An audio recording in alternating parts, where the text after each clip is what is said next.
Welcome back to the channel. Welcome to another video.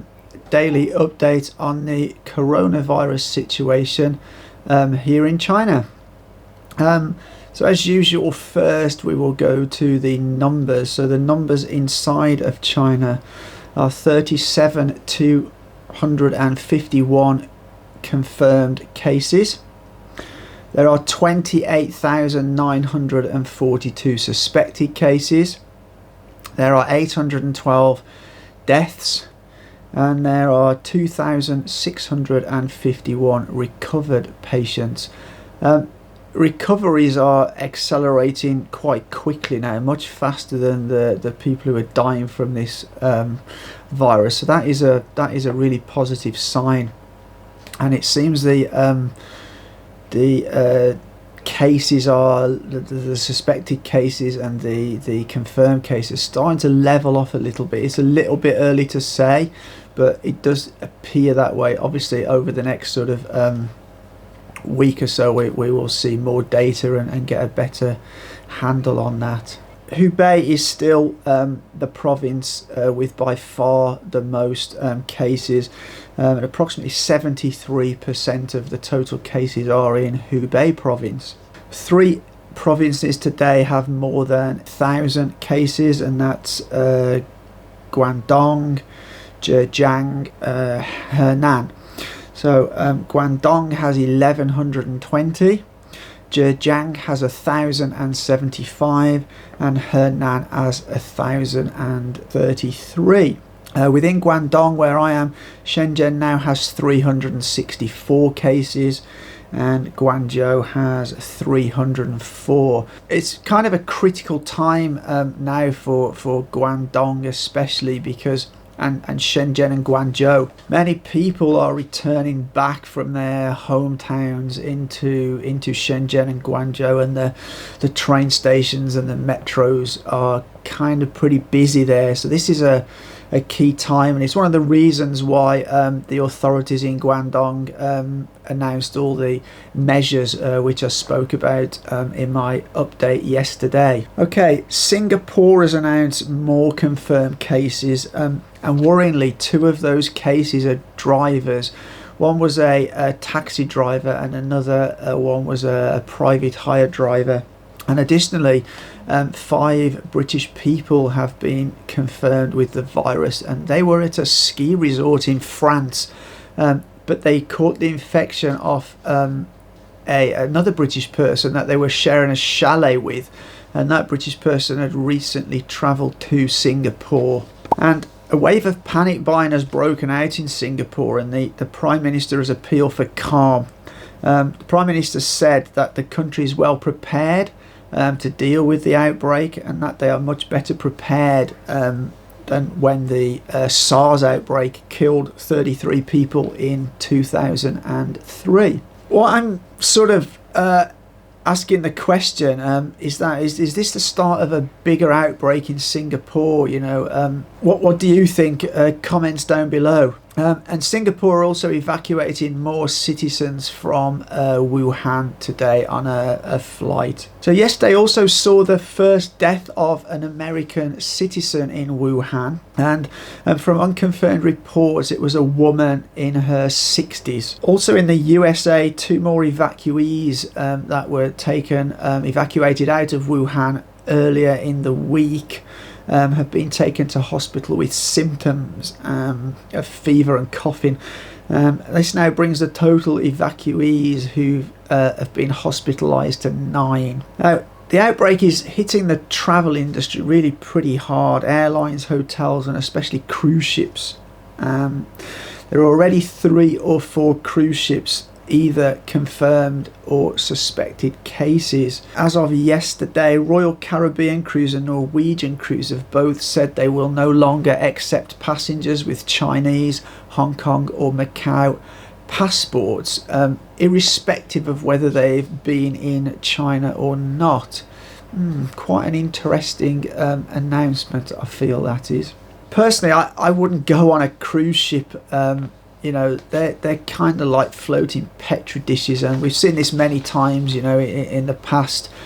you get an outbreak of something, and because everybody's so close, they live close together, they all eat in the same place, they all entertain and they're all in very close proximity to each other, they tend to be a breeding ground for viruses and bacteria, or not so much a breeding ground, but viruses and bacteria are passed around very, very quickly on cruise ships. Okay, now what's going on here in China? Okay, so first thing is the Chinese authorities have said that between the 24th of January and the 2nd of February, they imported approximately $115 million worth of medical supplies to help with the fight against the coronavirus outbreak. And they've set up special lanes in customs to help get that equipment through customs much more quickly and to the areas it's most needed. The Chinese military have announced they're calling up any veterans with medical expertise to help with the efforts in controlling the spread of the virus and also looking after sick patients. In the last week, they've sent around 3,000 military medical personnel to Wuhan, and they will continue to send more. And Chinese authorities have temporarily given a name to the new coronavirus. They've called it NCP. A final name will be chosen by the International Committee of Taxonomy on Viruses at some time in the not too distant future. Okay, so I want to explain the term lockdown and what it actually means here in Shenzhen, and also I think it will be the same in many other cities around China. And I want to do this because I think there's a misunderstanding by people who are not here what this actual lockdown means. It's not the case that we have to stay in our homes 24/7. If you are not confirmed as having the virus or you don't have any symptoms, then yes, you are free to come and go from your apartment. Most cases you will have to log yourself in and out. You either have to leave your phone number. If you're Chinese, you show your ID card. If you're foreign, your passport is recorded. And the authorities do advise that you go out as infrequently as possible. But as well as that, trains and planes are still running. You can still travel to different parts of China if you wish. Personally, I wouldn't, because I don't think going on a train or an aeroplane is a good idea at this time, because you're in a closed space where air is recirculating. So if there is virus or germs in the air, then there's a much higher chance of breathing those in, as opposed to being outdoors where anything that's in the air will much more quickly disperse. The only time you have to stay put in your apartment for a 14-day quarantine period is if you've been exposed to someone who has been confirmed as having the virus, or if you start to get virus symptoms. And if you do get virus symptoms, it's important to report to your community administration or go to your designated hospital. There are a list of hospitals, depending on what your symptoms are, that you need to go to. Alternatively, there are a number of apps circulating here. If you look on some of the chat groups that give you access to online doctors. Now, one of the reasons for this lockdown and this sort of, what's maybe seen by Westerners a bit over the top checking, etc., is that there's still people that are not really being responsible. And an example of this, yesterday or this morning, it was brought to my attention. There was a post on social media. It may have been a Chinese news outlet, but it's in Chinese, so my friend translated it for me. But the gist of the story is there's a woman in Dongguan. She had 7 relatives staying with her from Hubei province, which is the epicenter of where the virus is. And these relatives arrived with her on the 21st of January.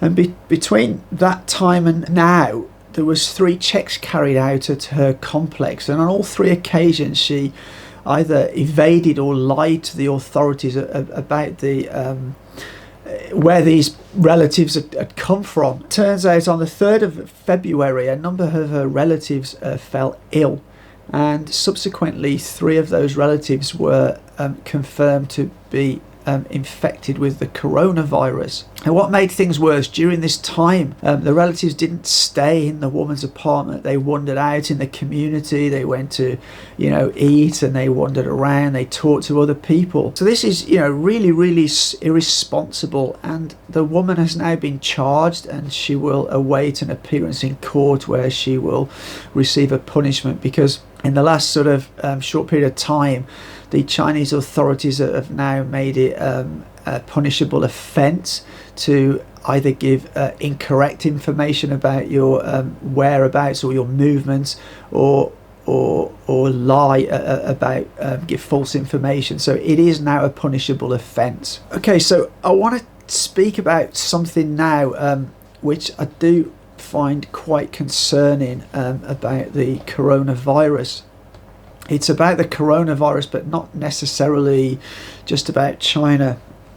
So this is something I read in The Guardian, which is a British newspaper, and a group of academics from Harvard University did some studies on all the flights and the number of passengers that flew from Wuhan to various destinations around the world. And they've found that the number of cases that have been identified in Cambodia and Indonesia don't seem to tally with what they should be seen based on cases that have appeared in other countries. Up to this point, the document hasn't been peer reviewed. However, it does seem very strange, as Indonesia haven't reported any cases at all. And the study also suggests that the 25 cases in Thailand also seems to be quite a low figure in relation to the amount of Chinese people that travelled from Wuhan to Thailand over the period that they measured the data. Indonesia is the world's fourth largest population with 272 million, and reports have questioned the ability of Indonesia to identify and deal with the virus. However, Indonesian authorities have said that they have all the necessary resources and can deal with the outbreak. One reason for this low reporting of numbers in this, because it may be due to that these countries have a warmer climate, and it's sort of knowledge that viruses don't spread and survive as well in warmer climates. But it'd be interesting to know what you guys think. Please sort of leave some comments about this subject down below. It'd be really interesting to see. And a last bright note to end today's update is a 35-year-old woman who was infected with coronavirus gave birth to a healthy baby in the province of Zhejiang yesterday. It was just in time for the Lantern Festival, and the parents have named the baby Xiao Tanyuan, and this is after a snack food that's eaten at Lantern Festival. So I thought that quite heartwarming. It's just sort of a lovely.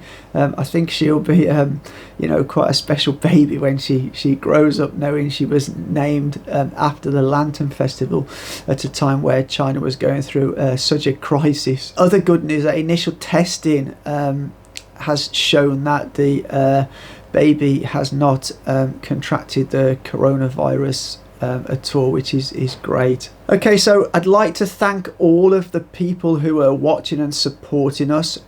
As I've said before, all the updates we do on the coronavirus are getting demonetized by YouTube, so we earn little or no revenue off them. If you'd like to support us on the channel, I'll put the graphics on the screen for a few seconds now, and there's links where you could support us if you wish to down below in the comments. If you liked the video, please give us a thumbs up, else it really helps the algorithm get us out there and spread it a bit wider to get the factual information out to people. If you like the channel, please hit that subscribe button, and if you really like us and you want to be you don't want to miss any of our videos coming out, hit the bells. But as always, see you tomorrow and take care.